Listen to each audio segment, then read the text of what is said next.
নমস্কাৰ মই মোৰ সকলো জ্যোতিষনুৰাগীক মোৰ ফালৰ পৰা সম্ভাষণ জনাইছোঁ। মই আজি আপোনালোকৰ লগত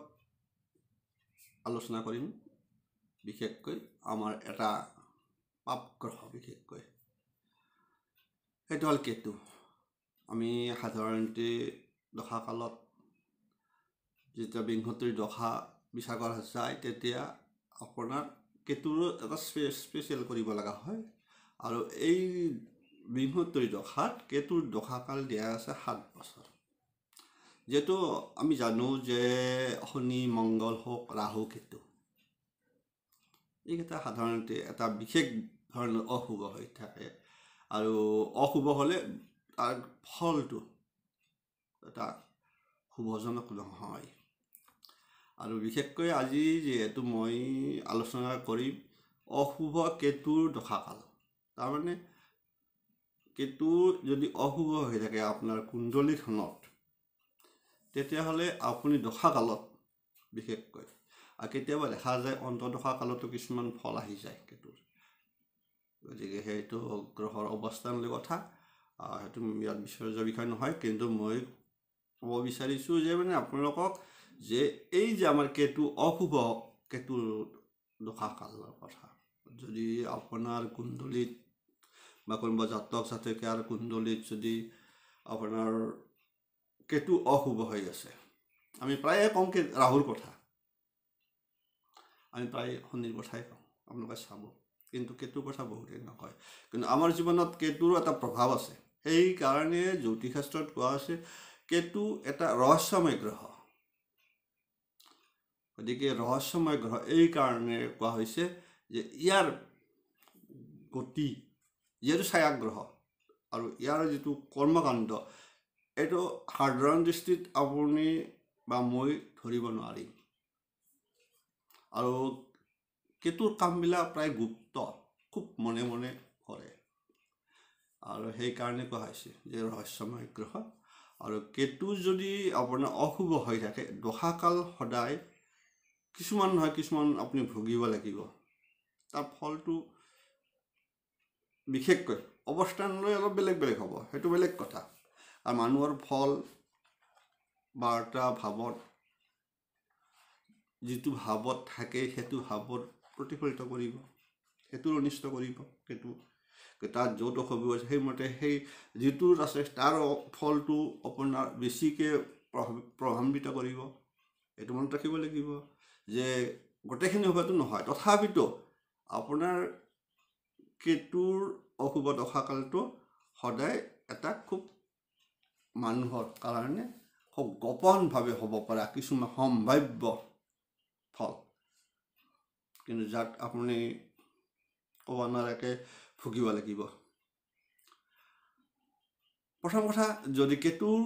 কোৱা আছে যিহেতু যে অশুভ কেতু দশাকালত মানুহৰ জীৱনলৈ দৰিদ্ৰতা নামি আহিব পাৰে। প্ৰথম কথা, আৰ্থিক দৈন্যতাত ভোগে।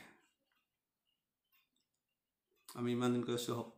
শনিৰ কথা, কিন্তু কেতুৰ দশাকালত আপোনাৰ শনি দিব পাৰে, আপোনাৰ কোনটো শনি দিব পাৰে, কিন্তু আনফালে যদি কেতু অশুভ আছে, কেতুৰ আপুনি ভাবিব কি কাৰণত হ'ল বুলি কোৱা আছে যে ইয়াত আপোনাৰ জীৱনলৈ দৰিদ্ৰতা নামি আহিব পাৰে, আৰ্থিক দৈন্যতাত ভুগিব পাৰে। এই সময়খিনিত আপোনাৰ বিভিন্ন বদনামৰ ভাগি হ'ব পাৰে, যথেষ্ট ঝামেলাত সোমাই যাব লগা হ'ব পাৰে, ক'ব নোৱাৰাকৈ হঠাৎ সোমাই যাব, আপুনি আগবোৰ নোহোৱাকৈ হঠাৎ সোমাই যাব। সেইকাৰণে কৈ আছে ক'ব নোৱাৰাকৈ সোমাই যাব। কিন্তু বিশেষকৈ আন এটা ডাঙৰ কথা হ'ল কি, পতি পত্নীৰ মাজত কেতু কালত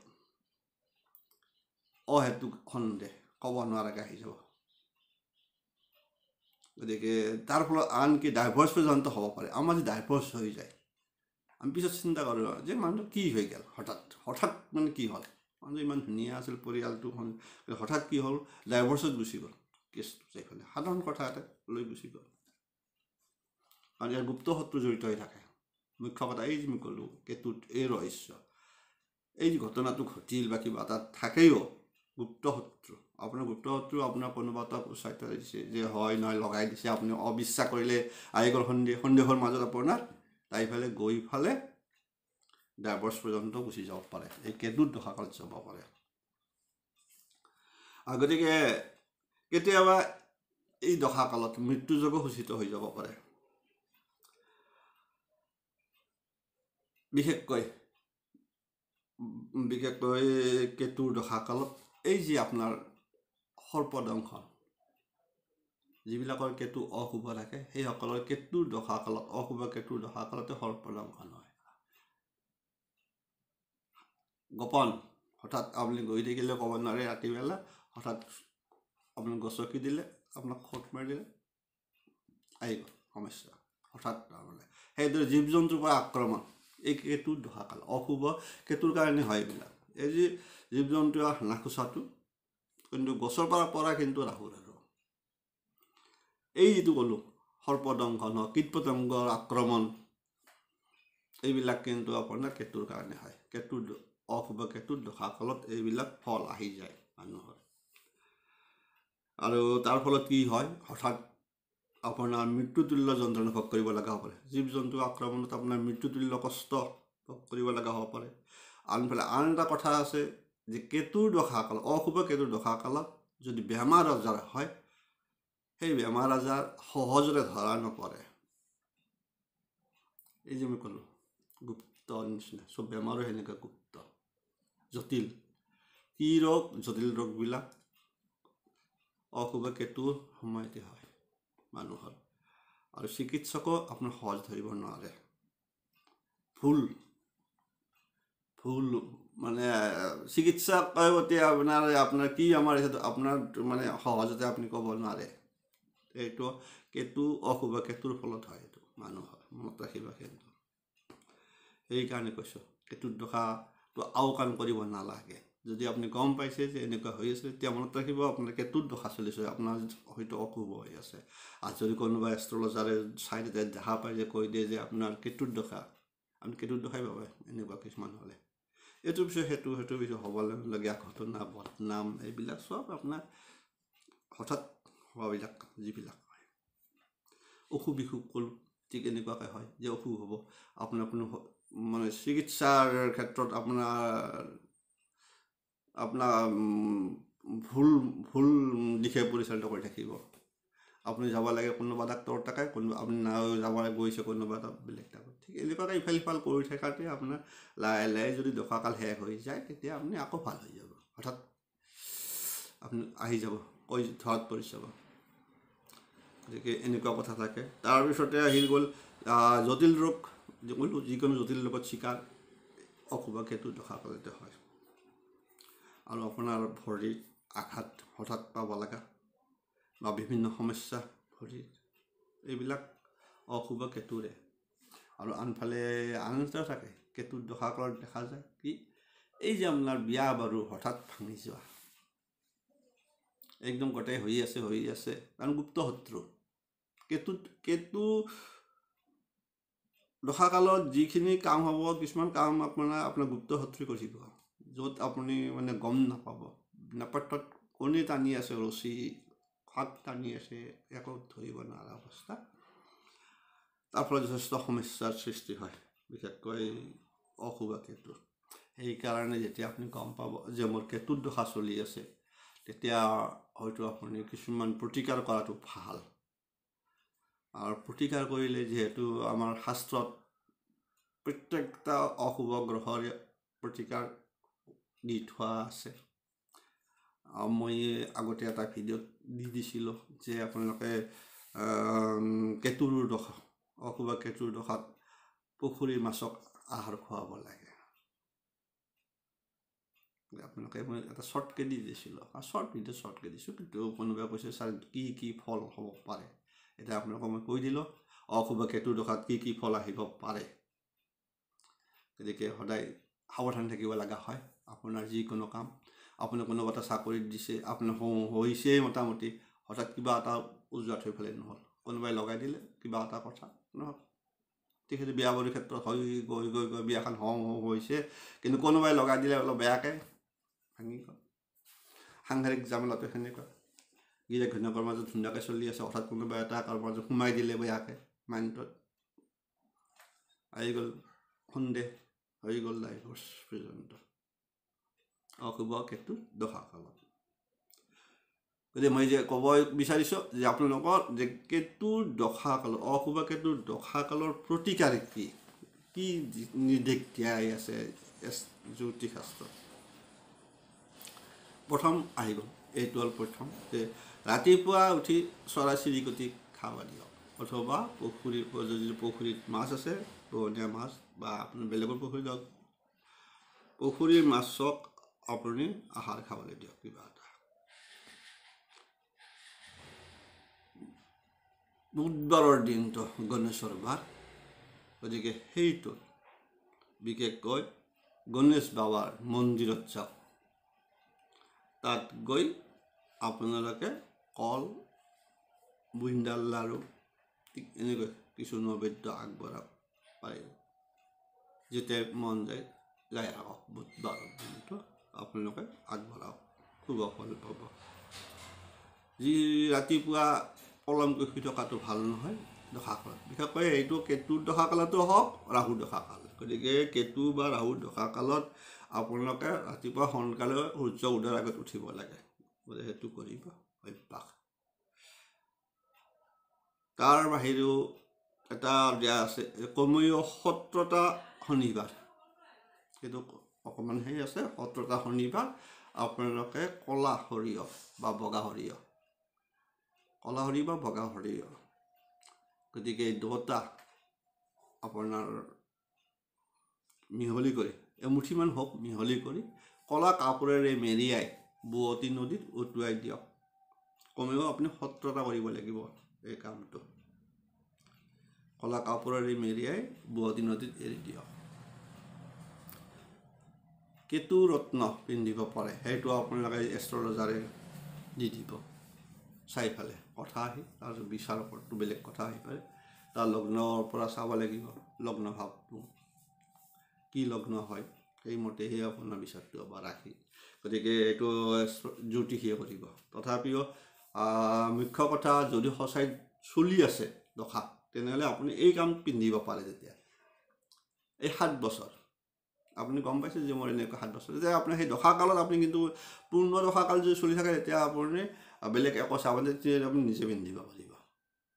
বিশেষকৈ দশাকাল এৰি দিলে আপুনি আকৌ খুলি চাব তেতিয়া বিশেষকৈ দশাকালৰ সময়ত আপুনি আৰাম পিন্ধিব পাৰে কেট চাই কমেও আপোনাৰ হাতকেইটা লাগিব আৰু সেইটো আপুনি কনিষ্ঠ আঙুলিত কোনোবা এটা বুধবাৰ বা শুক্ৰবাৰ কেট চাই পিন্ধা দিন আপোনাৰ হয় বুধ নহয় আপোনাৰ শুক্ৰবাৰ আৰু কিছুমান গ্ৰন্থত লেখাই আছে মোৰ আমিতো সেইবিলাক ক'বই লাগিব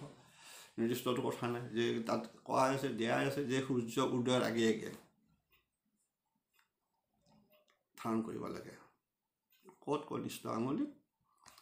আৰু কিছুমানৰ গ্ৰন্থত লেখা আছে সূৰ্যাস্তৰ পিছত অৰ্থাৎ আচলতে আপুনি কেট চাই দিনৰ ভাগত নহয় হয় আপুনি সূৰ্য উদয়ৰ আগত পিন্ধিব লাগিব নহয় সূৰ্য অস্তৰ পিছত পিন্ধিব লাগিব আৰু এনে কোনোবা এটা প্ৰশ্ন আহে যে আপোনাৰ বিভিন্নজনৰ বিভিন্ন মত হয় জ্যোতিষশাস্ত্ৰত আছে মই কৈ বুজাই দিছোঁ আপোনালোকক যে কিছুমান শাস্ত্ৰ গ্ৰন্থত লেখাই আছে উল্লেখ আছে যে কেট চাই আপোনালোকে ৰাতিপুৱা সূৰ্য উদয়ৰ পিন্ধক আৰু কিছুমান গ্ৰন্থত লেখাই আছে যে সূৰ্যাস্তৰ পিছত পিন্ধক গতিকে দুটাই মানি চলি আছে বস্তুটো একে মুঠতে আপোনাৰ দিনৰ ভাগত নহয় কেট চাই হওক আপোনাৰ বিশেষকৈ গমেদ হওক এইবিলাক ৰত্ন দিনৰ ভাগত পিন্ধা নাযায় এইবিলাক ৰত্ন দুটা ৰত্ন বিশেষ ৰাহুকেতু ৰত্ন দুটা সাধাৰণতে সূৰ্য উদয়ৰ আগত আৰু নহ'লে সূৰ্যাস্তৰ পিছত বিশেষকৈ ৰাহুৰ গমেদ কেতুৰ কেট চাই গতিকে পিন্ধিব পাৰে দশাকালত পূৰা আপোনাৰ যদি দশা পূৰ্ণ দশা চলি আছে অশুভ হৈ আছে পিন্ধিব পাৰে আনফালে এটা কথা কোৱা আছে বিশেষকৈ কেতুৰ দশাকালত ৰূপৰ অলংকাৰ এই নহওক, এই আঙুঠি হওক, ৰূপৰ চেইন হওক, বা আপোনাৰ মানি বেগত এটুকুৰা ৰূপ হ'লেও ৰাখিব লাগে। কেতুৰ ৰূপ প্ৰিয়, গতিকে কেতু দশাকালত আপুনি ৰূপৰ অলংকাৰ পিন্ধিব পাৰে, যিকোনো হাতত ৰাখিব লাগে, ৰূপ অলপ হ'লেও ৰাখিব লাগে, শৰীৰত টাচ কৰি এইটো কৰি ল'ব পাৰে। আনফালে ঘৰত বিশেষকৈ ৰাহুৰ দশাই হওক বা কেতুৰ দশাই হওক, আপোনাৰ গোটেই ঘৰটো এন্ধাৰ কৰি ৰাখিব নালাগে, পোহৰৰ ব্যৱস্থা কৰি থৈ দিব, কমচে কম এটা ৰুমত, হয়তো আপুনি দিনে দিলে এটা জ্বলাই থৈ দিব, জ্বলাই থ'ব লাগে। তাৰমানে গোটেই ঘৰটো এন্ধাৰ কৰি ৰাখিব নালাগে। বিশেষকৈ এই আপোনাৰ ৰাহুৰ দশাই হওক বা কেতুৰ দশা, সাধাৰণতে আপুনি চাওক যে ৰাহুৰ সমসপ্তমত কেতু থাকে, কেতুৰ সমসপ্তমত ৰাহু থাকে, এইটোৰ লগত সেইটো ৰিলেটেড আছে কানেকশ্যন। গতিকে এইখিনি আপোনালোকে কৰি চাব। অশুভ কাৰোবাৰ যদি চলি আছে কেতুৰ দশা কাল, অশুভ বুলি নহয়, আপোনালোকৰ একচুৱেলি কিছুমান কথা আমি নিজে কৈ থকাটো ভাল। বিশেষকৈ দশা কালত কিছুমান গ্ৰহৰ দশা কালৰ এই কিছুমান বিষয়, এই অশুভ বুলি কৈছোঁ যদিও এইটো অশুভটো নহয়। যদি আপোনাৰ যদি অন্য কেতুৰ দশা চলি যায়, আপুনি এই কিছুমান প্ৰতিকাৰ নিজে কৰি থকাটো ভাল। জাষ্ট কৈছোঁ আপোনাৰ কেতুৰ দশা আপুনি শুভ হৈয়ে থাকিল, তাৰ শুভত্বটো আৰু শুভত্ব কৰাৰ কাৰণে আপুনি গণেশ মন্দিৰত যোৱাৰ কাৰণেতো আৰু একো লছ নাই, আছে জানো? আপুনি যাব পাৰে, কথাটো কৈছোঁ। বা ৰাতিপুৱা আপুনি চৰাই চিৰিকটিক খোৱা বা তাৰ লগত দাম পুখুৰী মাছ খোৱাত কিবা অসুবিধা আছে নেকি? একো নাই, আপুনি ভালেই থাকিলেও যাওক, আৰু ভাল ফল পাব। যে আপোনাৰ অশুভ হ'লে বুলি এইখিনি কৰিব সেইটোও নহয়। কথা হ'ল এইখিনি আপোনাৰ ৰাহুৰ সন্তুষ্টিৰ প্ৰতিকাৰ। গতিকে আপুনি শুভ ভাৱত থাকিলেও আপুনি কিছুমান কৰাৰ কাৰণে আৰু ভাল পাব, আৰু ওপৰত ভাল কৰি লৈ যাওক নিজক। আৰু যদিও অশুভই হৈ আছে, তাক আৰু শুভতক লাগি আগুৱাই লৈ আহক। এৰিছোঁ, নিশ্চয় আপোনালোকে গম পালে যে কেতুৰ দশাকাল কি কেনেকুৱা হ'ব পাৰে। কোৱা খুব কম যায়, প্ৰায় আমি কেতুৰ কথা খুব কম কাৰণ আমি ৰাহু শনিৰ ওপৰতে ভিত্তি কৰি বহি থাকোঁ মেক্সিমাম, আৰু সেইটো দেখা যায়। কিন্তু আপোনাৰ আমি কেতিয়াবা দেখোঁ কেতুৰ দশা কালত চলি আছে, আমি কিন্তু তাকো লৈ যাওঁ কিহত, যে আপোনাৰ শনিৰ কাৰণে হৈ আছে। কিয়? এই যে মই ক'লোঁ যে কেতুৰ দশা কালত বেমাৰ ধৰা নপৰে, দীঘলীয়া হয়। আনফালে শনিৰ বেমাৰ দীঘলীয়া কৰে, পাৰ্থক্য তাত। কিন্তু শনিৰ দশা বেমাৰটো আপুনি ধৰা পৰিব, কিন্তু চিকিৎসা পদ্ধতি পলম হ'ব। কেতুৰ ক্ষেত্ৰত আপোনাৰ বেমাৰ ধৰাই নপৰিব, আপুনি ঔষধ বদলাই থাকক, ডাক্তৰ বদলাই থাকক, ভুল পথে পৰিচৰ্যা কৰি থাকিব, পাৰ্থক্য সেইখিনি। কিন্তু দুয়োটাই দীঘলীয়া কৰিব। গতিকে আমি যেতিয়া দীঘলীয়া হৈ থকা পালে আমি কওঁ যে থাকেই অলপমান দোষটো থাকেই, নাথাকা নাই, শনিটো থাকেই প্ৰভাৱ।